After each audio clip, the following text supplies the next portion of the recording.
Hello everyone, hope you all are doing good. So today we are going to discuss हम देखेंगे कि mean और standard deviation निकालते कैसे हैं।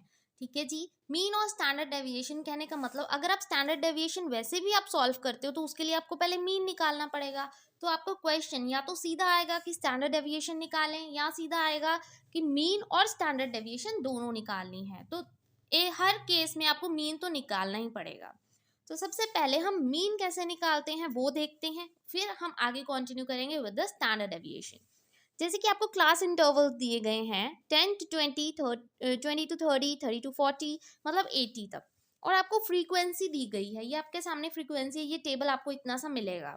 तो आपने क्या करना है, सबसे पहले आपको क्या निकालना है, मीन निकालना है। ठीक है जी। मीन निकालने के लिए पहले सबसे पहले इन दोनों की मिड वैल्यूज आपको चाहिए। तो आप मिड वैल्यूज कैसे निकालेंगे? ठीक है जी, मिड वैल्यूज निकालेंगे और उन मिड वैल्यूज को आप क्या लिख देंगे, एम लिख देंगे। ठीक है जी। मिड वैल्यूज आपको चाहिए। तो मिड वैल्यूज कैसे, 10 और 20 का मिड क्या होगा, 15 होगा। अगर आपको नहीं आता तो आप इसका मिड निकालने के लिए 10 + 20 डिवाइडेड बाई 2 कर देंगे। आपके पास आंसर आ जाएगा 2 10 30, 30/2 कितना हो गया, 15 हो गया। तो इसकी मिड क्या आ गई, 15 आ गई। ठीक है जी। नेक्स्ट वाले की आप मिड निकालोगे तो आपके पास कितना आ जाएगा, 25 आ जाएगा। उसके बाद अगले का आपके पास 35 आ जाएगा। Then comes the 45, then comes the 55, then comes the 65 and then comes the 75। ठीक है जी। ये आपके पास मिड वैल्यूज हैं जो मीन निकालने के लिए बहुत इंपॉर्टेंट है। उसके बाद मीन का पहले तो आप फॉर्मूला देख लीजिए। अगर आपने मीन निकालना है तो उसका फॉर्मूला होता क्या है, summation of f m upon summation of f. ठीक है जी। अब एफ मतलब ये वाला सारा टोटल इसका कितना हुआ। तो जब आप इसको टोटल करेंगे आपके पास आ जाएगा 100। तो अपॉन 100 तो हमें मिल गया। ठीक है जी। अब हमने क्या करना है, एफ एम चाहिए। एफ एम मतलब इन दोनों का मल्टीप्लिकेशन कितना आएगा। अब दोनों को मल्टीप्लाई करके एफ एम निकाल दीजिए आराम से। तो जब आप 15 को 5 से मल्टीप्लाई करते हैं तो आपके पास क्या आएगा, 75। उसके बाद next 250, then comes 525, then comes the 900, उसके बाद 1375, उसके बाद 1170, देन कम्स द 525। आपके पास ये आ गया। तो इसकी टोटलिंग कर लो। और जब आप इसको टोटल करते हो, इसको टोटल करने के बाद आपके पास आंसर कितना आता है, 4820। तो आप ये एफ एम हमारे पास निकल गया टोटल कितना है, तो आप यहाँ पे पुट कर सकते हो 4820। और आपके पास कितना आंसर आ गया, 48.2। तो ये तो कट गया, आपके पास बचा गया 48.2। ये निकल गया आपका मीन। इतना सा स्टेप करके आपने क्या निकाला, मीन। मेन एम क्या है हमारा, स्टैंडर्ड डेविएशन। ठीक है जी, इतने से स्टेप हो गया। अब स्टैंडर्ड डेविएशन निकालने के लिए पहले स्टैंडर्ड डेविएशन का फॉर्मूला मैं आपको बताती हूँ कि स्टैंडर्ड डेविएशन किसके बराबर होता है, root of summation f d x square upon n minus, ठीक है जी, माइनस का साइन, उसके बाद summation f d x upon n whole square. ये है स्टैंडर्ड डेविएशन का फॉर्मूला। मतलब अब आपको क्या चाहिए, डी एक्स चाहिए। अब डी एक्स कहाँ से आएगा वो देखेंगे हम। ठीक है जी, इतना सा समझ आ गया। इसके बाद डी एक्स निकालने का बहुत ही सिंपल सा फॉर्मूला है एम माइनस ए। ठीक है जी, एम माइनस ए। एम तो हमारे पास है मिड वैल्यूज। ए क्या होता है, एज्यूम्ड वैल्यू। एज्यूम्ड मतलब जो आपने खुद से एज्यूम की है। तो इसमें से आप कोई भी एक वैल्यू एज्यूम कर लो। मैं मिड वाली वैल्यू ले लेती हूँ 45, मैंने एज्यूम कर ली कि कोई भी वैल्यू आप ले सकते हो, जरूरी नहीं आप 55 ले लो, 65 लिख लो। बट मैंने क्या किया, दोनों तरफ से बैलेंस करने के लिए इसका मिड ले लिया, 3 इधर 3 इधर, ये मिड वाला 45। ठीक है। अब आप क्या करोगे, ये एम वाली वैल्यू को एज्यूम्ड वैल्यू से माइनस करके यहाँ पे लिख दोगे। तो मैंने क्या किया, 15 को 45 से जब मैंने माइनस किया तो मेरे पास क्या आ गया, -30। फिर से 25 को 45 से माइनस किया तो क्या आ गया, -20, देन -10। फिर उसके बाद 0 आ जाएगा, फिर उसका ऑपोजिट हो जाता है, हमेशा ही ऐसा होता है। ठीक है जी। तो ये आपके पास वैल्यूज आ गई dx की। अभी dx हमें चाहिए था, बट यहाँ पे क्या चाहिए, dx। तो चलो यहाँ पे आ जाएगा एफ डी एक्स, पर वो भी एफ डी एक्स। अभी हमने एफ डी एक्स नहीं निकाला, dx निकला।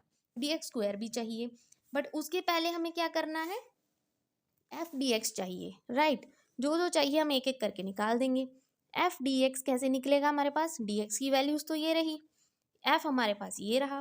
तो हम क्या करेंगे, दोनों को मल्टीप्लाई कर दो, मल्टीप्लाई 30 को 5 से मल्टीप्लाई कर दो, कितना आ गया -150 आ गया। उसके बाद नेक्स्ट 200, देन कम्स द -150, उसके बाद 0, देन कम्स 250, मल्टीप्लाई करते चलो इसको, सभी आंसर्स आपके पास निकल जाएंगे। Then comes 360, then comes the 210। इसका टोटल हमें चाहिए क्योंकि हमें FDX चाहिए यहाँ पे, ठीक है जी, FDX यहाँ पे चाहिए तो टोटल हमें पता होना चाहिए। और जब हम इसका टोटल करते हैं तो हमारे पास क्या आ जाएगा, टोटल करने के बाद FDX का हमारे पास आ जाएगा 320, ठीक है जी, हमारे पास ये आ जाएगा।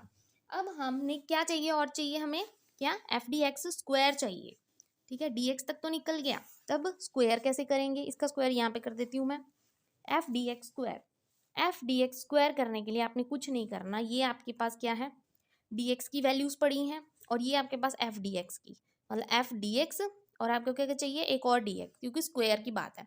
इन दोनों को मल्टीप्लाई कर दो और यहाँ पे लिख दो, कितना आ जाएगा आपको मल्टीप्लाई करने के बाद, -30 को जब -150 से आप मल्टीप्लाई करोगे आपके पास आ जाएगा 4500, देन कम्स द 4000 और उसके बाद फिर क्या आएगा 1500। बस आपको स्टेप याद होने चाहिए, बाकी सब बहुत इजी है और फॉर्मूला याद होना चाहिए, बस इतना सा काम आपने करना है, ठीक है जी। और उसके बाद क्या आ जाएगा 6300 और इसकी भी जब हम टोटल करते हैं हमारे पास आ जाएगा 26,000। ये हमारे पास सारी वैल्यूज निकल गई। अब हमें क्या चाहिए, यहाँ पे वैल्यू पुट करनी है, सिंपल, रूट तो रूट रहेगा ही रहेगा।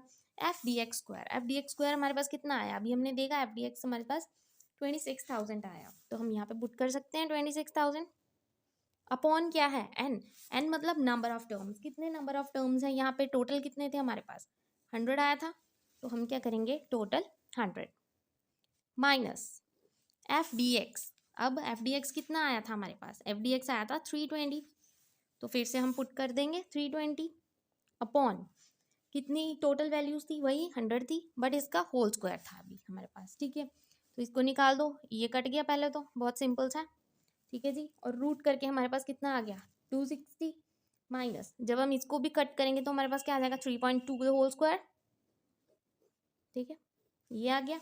जब इसको ओपन करेंगे 260 माइनस मल्टीप्लाई करके कितना आ गया 2 टाइम्स उसको 10.24 आ गया।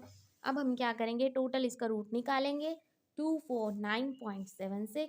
अगर आप यहाँ पे छोड़ना चाहते हो तो यहाँ पे ही छोड़ सकते हो, अगर आगे कंटिन्यू करना है तो सिंपल इसका आंसर निकल जाएगा 15.80।